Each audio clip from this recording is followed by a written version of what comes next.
Hello friends, good morning to all of you. कैसे हो? तो हमने पिछले लेक्चर में तीन तरह के सेक्शन देख लिए थे। Types of section design of beam में मैंने तीन तरह के सेक्शन देख लिए थे, क्योंकि जो मैं डिजाइन ऑफ बीम पढ़ रहा हूँ उसमें तीन तरह के मैंने सेक्शन देख लिए थे। तीन तरह के सेक्शन कौन कौन से थे? First one is balanced section, second one is under reinforced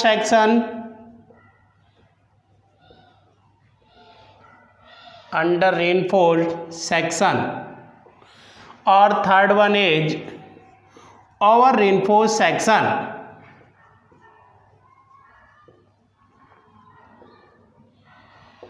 अब आप ये देख रहे हैं कि अंडर रीइंफोर्स्ड सेक्शन ये सब अपन ने डिस्कस कर लिया था। अंडर क्या होता है और क्या होता है, बैलेंस क्या होता है। अब मुझे कौन सा सेक्शन प्रिफेयर्ड करना है, कोड मेरे को कौन सा सेक्शन रिकमेंड करता है। देखो, मैंने बैलेंस में आपको बताया था, बैलेंस का मतलब क्या था कि दोनों जोन्स में बराबर लोड लेने की कैपेसिटी होगी, या दोनों जोन में परमिसिबल जो स्ट्रेन है या स्ट्रेन जो लेवल है उनके परमिसिबल लिमिट तक पहुंच जाएगा, और कंक्रीट और स्टील दोनों एक साथ फेल हो जाएंगे। मतलब क्या कहना चाह रहा है, ये कहना चाह रहा है कि बैलेंस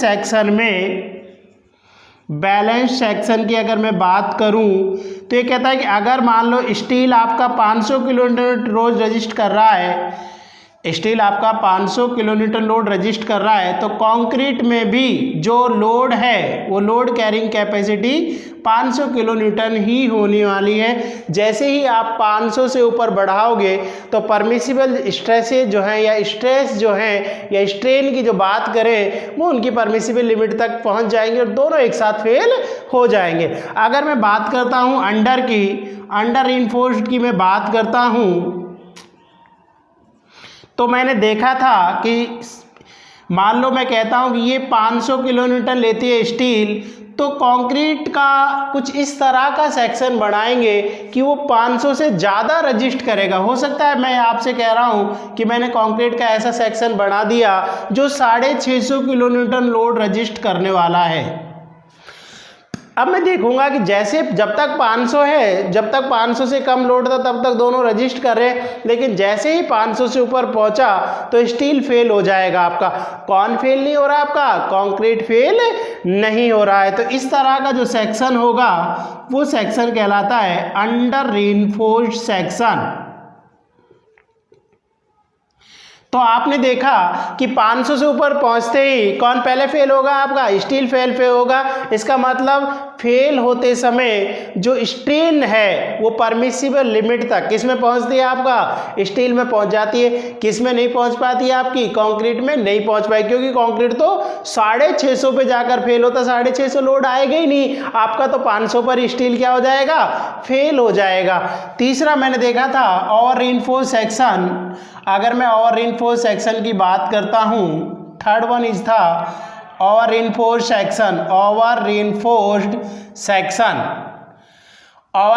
सेक्शन की मैं बात करता हूं। ये कह रहा है कि अगर सरिया, मैंने कहा कि P 800 किलोन्यूटन मान लो लोड लेता है, तो हो सकता है कंक्रीट आपका 500 ही ले रहा हो। तो आप ये देखेंगे कि कंक्रीट पर जैसे ही 500 से ऊपर लोड बढ़ेगा कंक्रीट आपका फेल हो जाएगा। आपका कंक्रीट फेल होते ही, तो आप ये देख रहे हैं कि परमिसिबल जो स्ट्रेन लेवल है परमिसिबल लिमिट तक किस में पहुंचने वाला है? कंक्रीट में पहुंचने वाला है। किस में नहीं पहुंचेगा? आपका स्टील में नहीं पहुंचेगा। अब कौन सा सेक्शन प्रिफेयर्ड करूं मैंने देखा कि अगर मैं कहता कि ओवर रीइंफोर्स्ड सेक्शन प्रिफेयर्ड करता हूं मैं साहब, तो आप ये देखेंगे कि कंक्रीट 500 जैसे ही 500 लोड फेल पर पहुंचेगा कौन फेल हो जाएगा? कंक्रीट फेल हो जाएगा आपका। तो कंक्रीट कैसा मटेरियल था? आपका ब्रिटल मटेरियल था, भंगूर मटेरियल था, विदाउट एनी इंफॉर्मेशन ये कंक्रीट फेल हो जाएगा। मतलब कंक्रीट धड़ाम से क्या हो जाएगा? टूट जाएगा या गिर जाएगा। तो आपने देखा कि जब पहले फेल होने से पहले आपको इंफॉर्मेशन भी नहीं मिल रही है, आपको ये पता ही नहीं लग रहा है कि सेक्शन कब फेल होने वाला है, और और आपको पता है कि सरिया महंगा होता है, तो ये सेक्शन अनइकोनॉमिकल होगा, अनइकोनॉमिकल होगा। अनइकोनॉमिकल होगा और अनसेफ होगा। मतलब आप ये देख रहे हैं कि भाई सरिया ज़्यादा लग रहा है तो बेवजह आपकी कॉस्ट ज़्यादा है, क्योंकि सरिया महंगा है ना, तो अनइकोनॉमिकल होगा और अनसेफ होगा। विदाउट, जो फेल होने से पहले आपको फेल होने की इंफॉर्मेशन नहीं देगा। तो आप ये देखते हैं कि कोड ने इस सेक्शन को बिल्कुल मना किया है कि इस तरह का सेक्शन आप आरसीसी मेंबर्स में डिजाइन नहीं करने वाले। अब मैं देखता हूँ अंडर रीइंफोर्स्ड की। अंडर रीइंफोर्स्ड में मैंने देखा कि जैसे ही 500 से ऊपर लोड जाएगा तो क्या फेल हो जाएगा, आपका स्टील फेल हो जाएगा। अब स्टील कैसा मटेरियल होता है आपको पता है, या मैं पहले भी बात कर चुका हूं कि कंक्रीट जो है वो आपका ब्रिटिल है। ब्रिटिल का मतलब फेल होने से पहले फेल होने की सूचना नहीं देता। स्टील आपका कैसा है, डक्टाइल मटेरियल है। डक्टाइल का मतलब क्या होता है, फेल होने से पहले वो बढ़ने की कोशिश करता है, उसमें इलोंगिनेशंस आपका आता है, उसके बाद एक कुछ लेवल तक एक्सटेंशन आने के बाद वो फेल होता है। तो जैसे ही 500 से ऊपर जाएगा तो कंक्रीट, ये स्टील फेल होगा या स्टील में जो है एक्सटेंशन आने लग जाएगा, तो आपको स्ट्रक्चर में दरारें दिखने लग जाएंगी। आपको पता लग जाएगा कि स्ट्रक्चर आपका फेल होने वाला है, तो आप वहाँ से निकल सकते हैं या आप वहाँ से भाग सकते हैं। आप अपनी लाइफ को जो है बचा सकते हैं, लाइफ को सिक्योर कर सकते हैं। तो मैंने देखा कि ये सेक्शन इनकी तुलना में इकोनॉमिकल भी होगा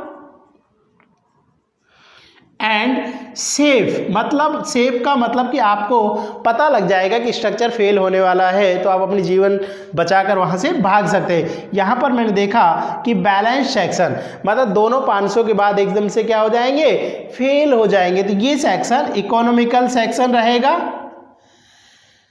तो मैं देखता हूं कि मुझे सबसे बेस्ट सेक्शन की अगर मैं बात करता हूं, सबसे बेस्ट सेक्शन मुझे कौन सा करना चाहिए, तो ये कहता है कि आपको अंडर रीइंफोर्स्ड सेक्शन प्रिपेयर्ड करना चाहिए, क्योंकि आपको फेल होने से पहले फेल होने की सूचना वो दे देता है। उसके बाद अगर आप अंडर रीइंफोर्स्ड नहीं कर रहे हैं तो आप बैलेंस सेक्शन भी प्रिपेयर्ड कर सकते हैं कि कम से कम इकोनॉमिकल तो होगा आपका। ये सेक्शन आप कभी भी प्रिपेयर्ड नहीं करने वाले। तो अपन को ये समझ आ गया होगा कि कौन सा सेक्शन में जो है आरसीसी स्ट्रक्चर्स में प्रिपेयर्ड करता हूं। सबसे बेस्ट सेक्शन अंडर रीइंफोर्स्ड होगा।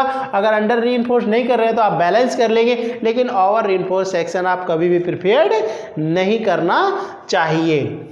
अब मैं बात करता हूं कि जब मोमेंट कैरिंग कैपेसिटी है इसकी किस तरह से अपन निकालेंगे कि भाई कोई बीम है उसकी मोमेंट कैरिंग कैपेसिटी किस तरह से मैं कैलकुलेट करने वाला हूं। तो आपने देखा कि ये कंक्रीट का सेक्शन है,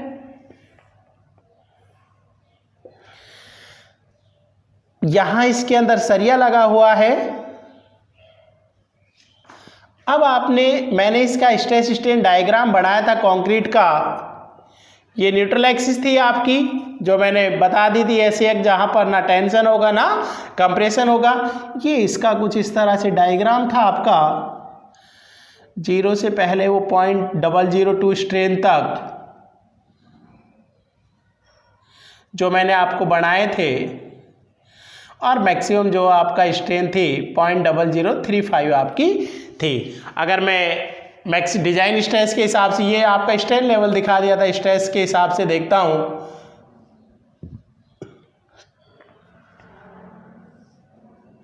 तो 0.446 sigma.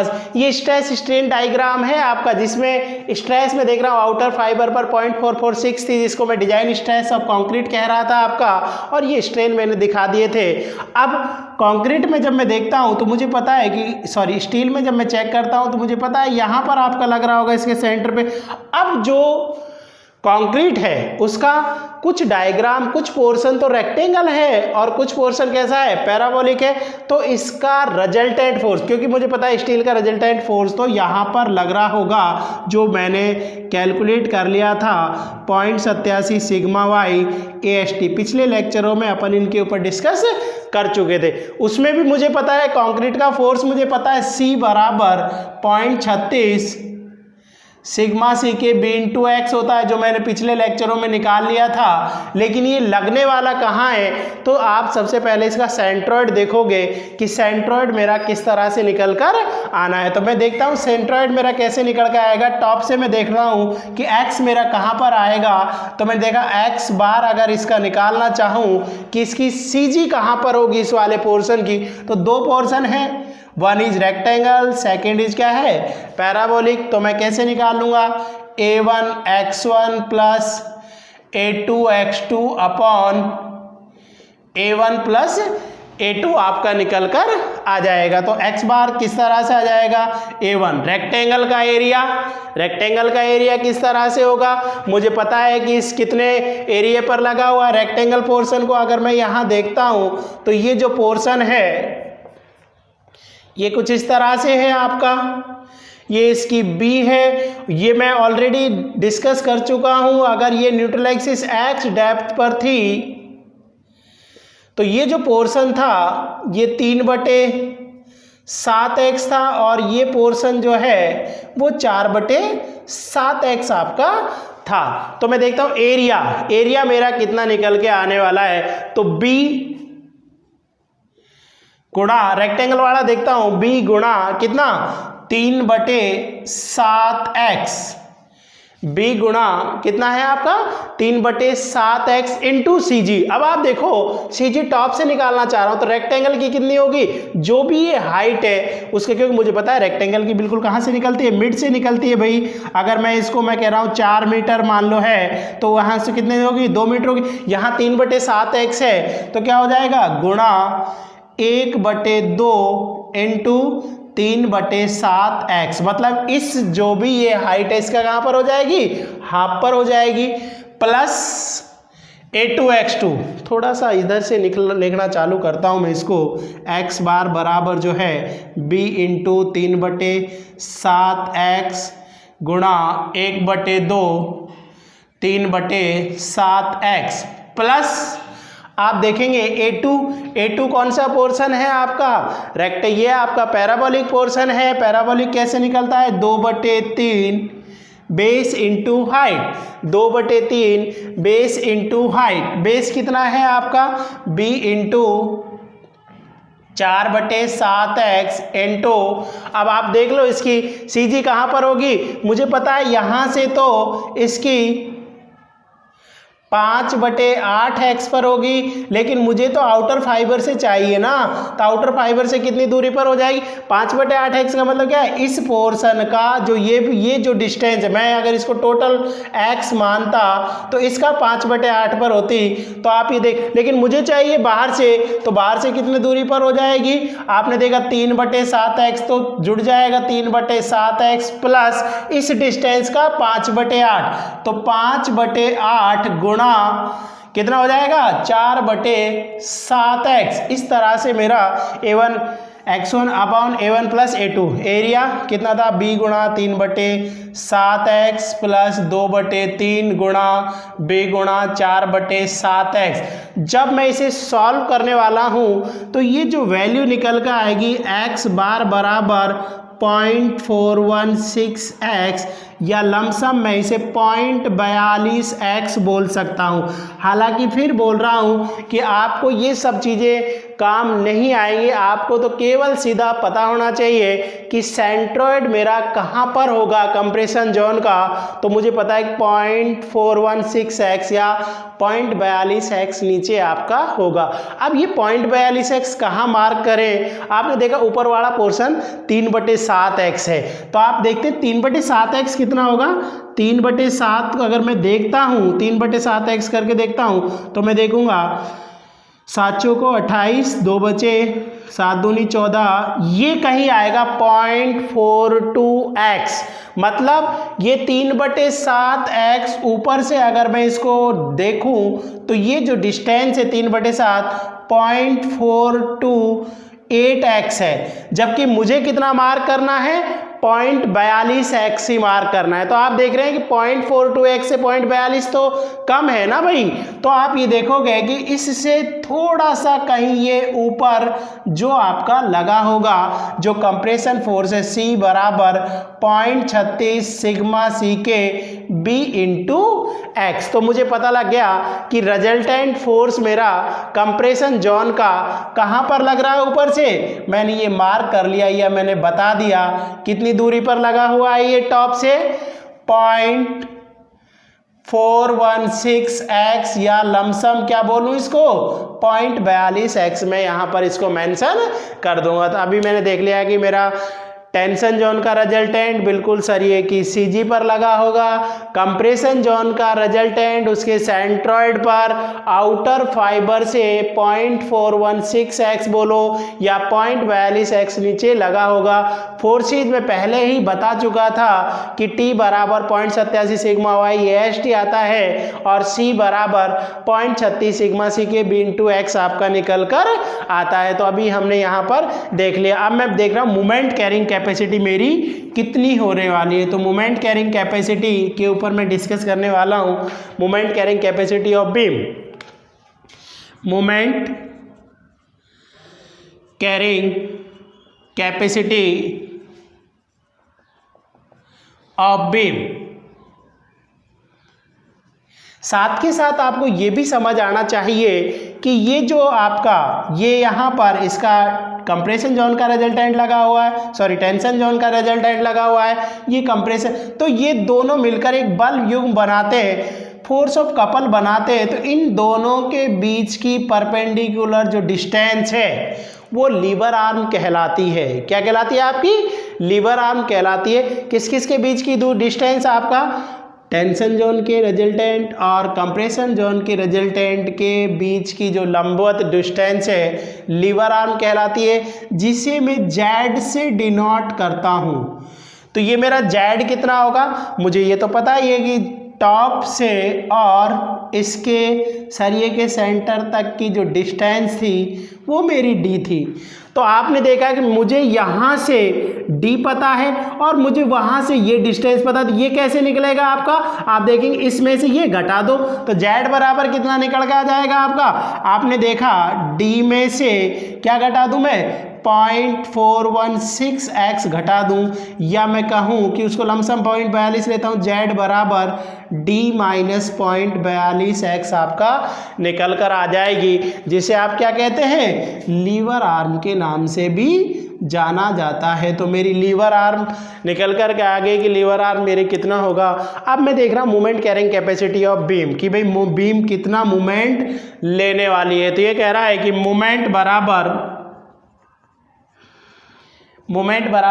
Force into lever arm. किसके बराबर हो जाएगा आपका? Force into lever arm, force into lever arm. अब देखिए मेरे पास फोर्स भी है और मेरे पास क्या है? लीवर आर्म भी है। तो आप देखेंगे चाहे टेंशन साइड से निकालिए चाहे कंप्रेशन साइड से निकालिए, तो मोमेंट बराबर फोर्स कितना है? टेंशन वाला देखता हूं मैं तो 0.87 sigma Y AST into lever arm कितना है आपका? D minus 0.42x। तो आपने देखा कि टेंशन जोन की साइड से मैं मूवमेंट निकालता हूँ किस तरह से आ जाएगा। अब मैं कंप्रेशन जोन की साइड से निकालता हूँ फोर्स इंटू लीवर आर्म। कितना फोर्स है भाई? 0.36 sigma C K B into X into lever arm. Lever arm कितनी है? D minus 0.42x। तो इस तरह से आप जो है मोमेंट कैरिंग कैपेसिटियाँ ज्ञात कर सकते हैं कि आपका अगर स्टील के फोर्स को लेकर कर रहा हूँ तो किस तरह से होगा, कंक्रीट के फोर्स को लेकर कर रहा हूँ तो किस तरह से मेरा होगा। दोनों ही आपसे पूछ लेता है कई बार कि बताएं मोमेंट कैरिंग कैपेसिटी कितनी आपकी होती है। अब मैं देखता हूँ कि बैलेंस सेक्शन का मोमेंट कैरिंग कैपेसिटी कंक्रीट का कितना होने वाला है। ये आप moment carrying capacity of balance section,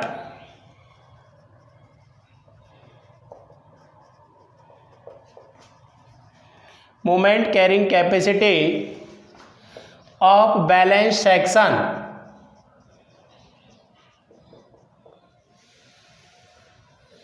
ये कह रहा है कि बैलेंस सेक्शन की मोमेंट कैरिंग कैपेसिटी कितनी आपकी होने वाली है। देखिए बैलेंस सेक्शन में मैं देख रहा कि मैं अभी देख रहा हूँ कि force balance moment carrying capacity of a balance section, तो आपने देखा फोर्स बराबर मोमेंट बराबर 0.36 sigma C K B into X D minus 0.42x। आप ये देख रहे हैं कि इस x को मैं एक्स सेम कर देता हूँ, क्योंकि बैलेंस सेक्शन में तो आपका जो डेप्थ ऑफ न्यूट्रल एक्सिस है वो मैक्सिमम तक आ जाती है ना भाई, मैक्सिमम है। अब आपने देखा कि माइल्ड स्टील के लिए देखो मैं फॉर माइल्ड स्टील, ये कह रहा है कि अगर आप माइल्ड स्टील यूज कर रहे हैं फॉर माइल्ड स्टील में आप देख रहे हैं कि एक्सएम बराबर 0.53 लेते हैं।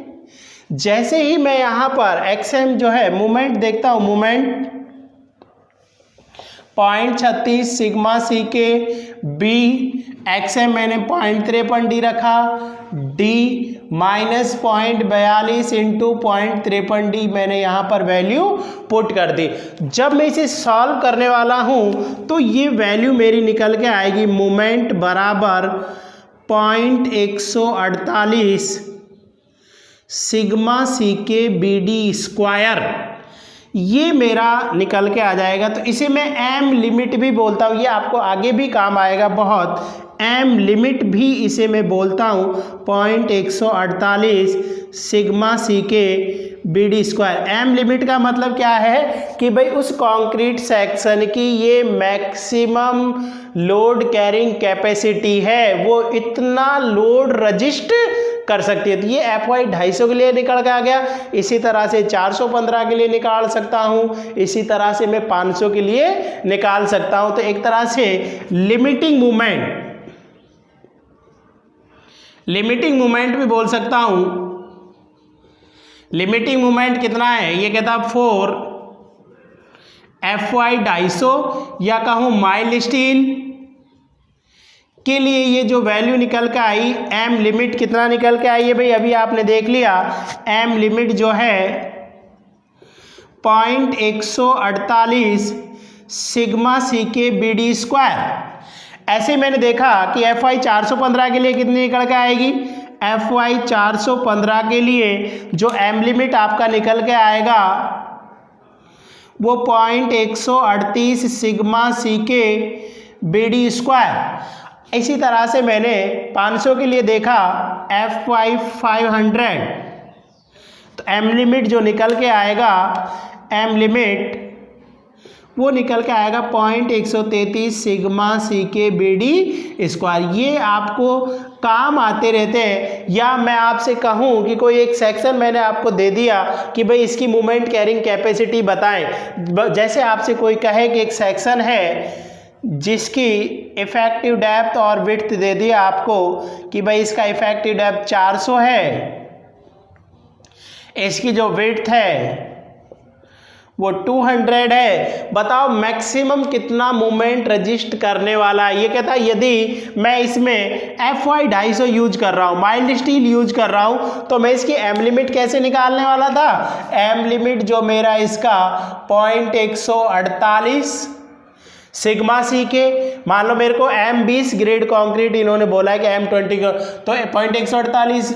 सिग्मा सी के 20 इंटू बी 200 इंटू 400 का स्क्वायर, ये इसकी मूवमेंट रजिस्टिंग कैपेसिटी हो जाएगी। कंक्रीट इतना मूवमेंट रजिस्ट कर सकती है, क्योंकि ये आपको आगे काम आएगा, डब्ल्यू में भी बहुत काम आने वाला है। मान लो मैं कहता हूँ कि कंक्रीट का सेक्शन मैंने ये इतने बाय इतने का रखा है और बताओ ये इस बीम को मुझे डिजाइन करना है, तो मैं उसकी कंक्रीट की लोड रजिस्टिंग कैपेसिटी देख लेता हूँ। मान लो कंक्रीट 400 ले रही है और मुझे 700 किलोन्यूटन लोड रजिस्ट कराना है, तो मुझे पता है कंक्रीट तो 400 से ज़्यादा ले ही नहीं सकती ना भाई, तो मैं क्या करने वाला हूँ, फिर कंप्रेशन जोन में और 400 को रजिस्ट करने के लिए सरिया प्रोवाइड कर देता हूँ। तो वहाँ इसका बहुत अहम रोल आने वाला है। इसी तरह से अगर मैं यहाँ 250 ना बोलकर मैं कहता 415 के लिए मैं देखना चाहता हूँ, तो यहाँ एम लिमिट कितना आ जाता भाई, एम लिमिट जो है 0.138 सिग्मा सी के 20 गुणा 200 गुणा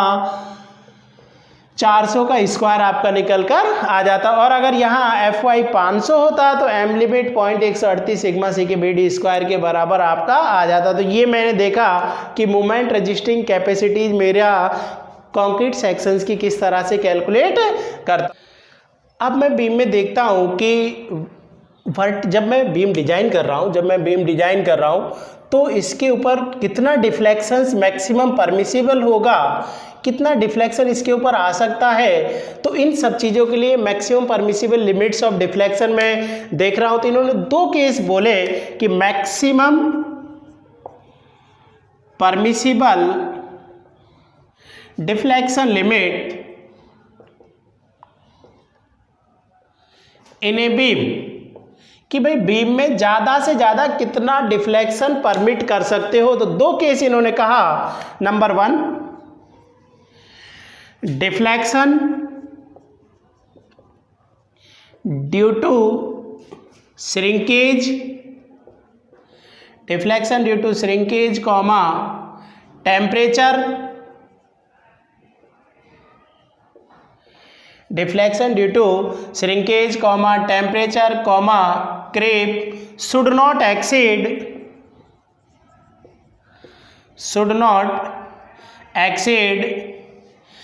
span upon 350 or 20 mm whichever is lesser। ये कह रहा है कि ना तो स्पान अपॉन 350 से ज़्यादा होना चाहिए और ना ही 20 mm से अधिक होना चाहिए। इन दोनों में से जो भी वैल्यू कम होगी उससे अधिक आपका डिफ्लेक्शन नहीं आना चाहिए। किसके कारण? आपका श्रिंकेज के कारण, टेम्परेचर के कारण, क्रीप्स के कारण। इन सब के बारे में भी आप आगे पढ़ने वाले हैं कि श्रिंकेज क्या होता है, वॉल्यूमेट्रिक चेंजेज जो है कंक्रीट में आफ्टर कास्टिंग जो होते हैं उसके आयतन में जो कमी होती है श्रिंकेज कहलाता है, सब आगे डिस्कस करेंगे। क्रीप क्या होता है? सस्टेन्ड लोडिंग, जो डेड लोड है किसी स्ट्रक्चर का उसके कारण धीरे धीरे टाइम के साथ जो डिफॉर्मेशन आता है क्या कहलाता है? क्रीप कहलाता है। इनके बारे में आगे मैं डिस्कस करने वाला। सेकेंड इन्होंने कहा फाइनल डिफ्लेक्शन। देखिए कुछ बच्चे जैसे ही इंग्लिश आती है एकदम से उनके हाथ पैर फूल जाते हैं।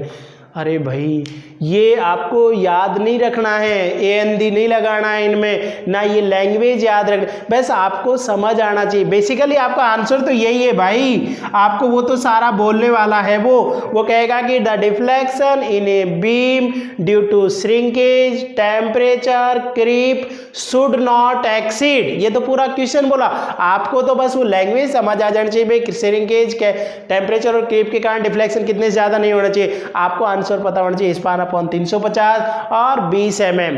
अब हो सकता है आपको ए में दे दे स्पान अपॉन 350, बी में दे दे 20 mm। कई बार तुम इतना याद रख लेते हो लेकिन आगे की बातें याद नहीं रखते। ऑप्शन सी में दे दिया which ever is greater, option D में दे दिया विच एवर इज लेसर। तो आपका आंसर क्या होगा? आपका लेसर होगा। वैसे भी आपको ये चीजें समझनी चाहिए कि जो भी चीज हानिकारक होती है उसको कम से कम पर रोकने की कोशिश करते हैं। तो आप ये देख रहे हैं कि डिफ्लेक्शन आपके स्ट्रक्चर के लिए आपका जो है हानिकारक होगा, हार्मफुल होगा।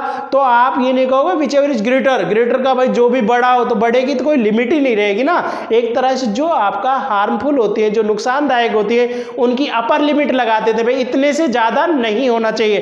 तो अगर विच एवर इज लेसर बोलूंगा तो मैंने एक तरह से अपर लिमिट लगा दी, देखो इतने से ज्यादा नहीं होना चाहिए। ना तो स्पान अपॉन 350 से ज्यादा हो और ना ही 20 mm से ज्यादा हो, तो विच एवर इज लेसर आ गया। अगर मैं कहता विच एवर इज ग्रेटर कि भाई स्पान अपॉन 350 और 20 में जो भी बड़ा हो उसके बराबर, तो आप देखेंगे अपर लिमिट है ही नहीं कुछ। आपका वो 150 भी हो सकता है, 400 भी हो सकता है, 500, क्योंकि भाई मैं स्पान बढ़ाता चला जाऊं ना। मैंने 10 मीटर का स्पान ले लिया, 10 बटे में 350 करके देख 10,000 बटे 3, तो वो डिफ्लेक्शन तो बहुत आ जाएगा। तो आप ये देखो जो हार्मफुल है उसके लिए अपर लिमिट लगाएंगे विच एवर इज लेसर। दोनों में से जो भी वैल्यू आपकी क्या होगी? कम होगी। अब ये कहता है final deflection due to all loads, final deflection due to all loads including temperature comma shrinkage and creep should not exceed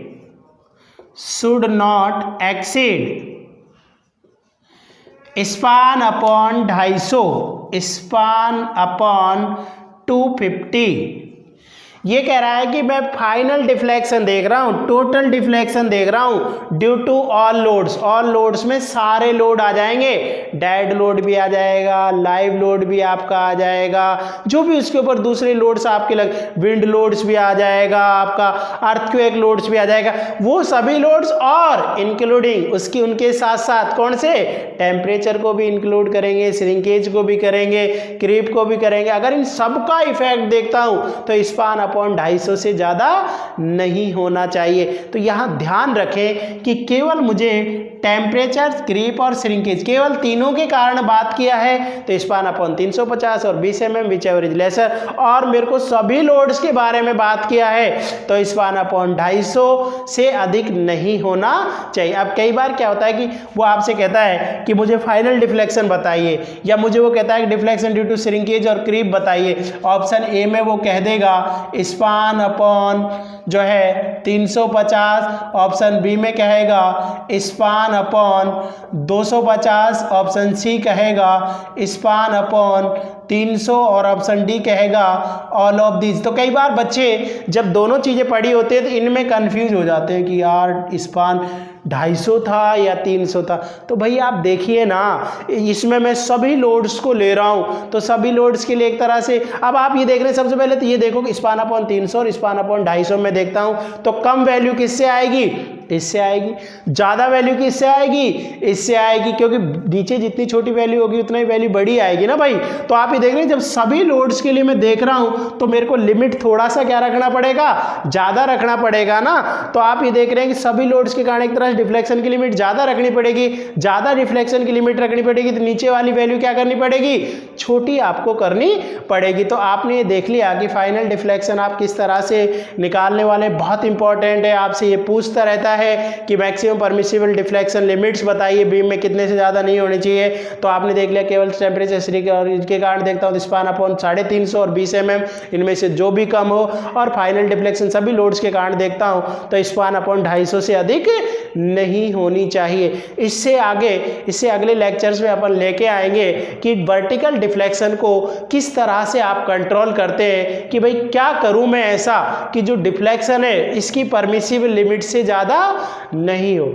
अभी आपको अगर ये वीडियो लेक्चर्स पसंद आ रहे हो तो लॉकडाउन्स खुल गया है, मेरी book basics of civil Amazon पे भी आपको उपलब्ध होगी, क्योंकि इससे आगे जैसे ही सबके पास बुक्स आ जाएगी तो हम एक बार जैसे चैप्टर खत्म होगा तो बुक्स के साथ साथ रीडिंग आपको लगवा देंगे, ताकि आपका कोई भी डाउट जो है बचे नहीं। इसलिए आप जल्दी से जल्दी बुक्स खरीद लें, और अगर ये मेरे वीडियो लेक्चर्स आपको पसंद आ रहे हो तो इन्हें लाइक और सब्सक्राइब करें चैनल को। Thank you.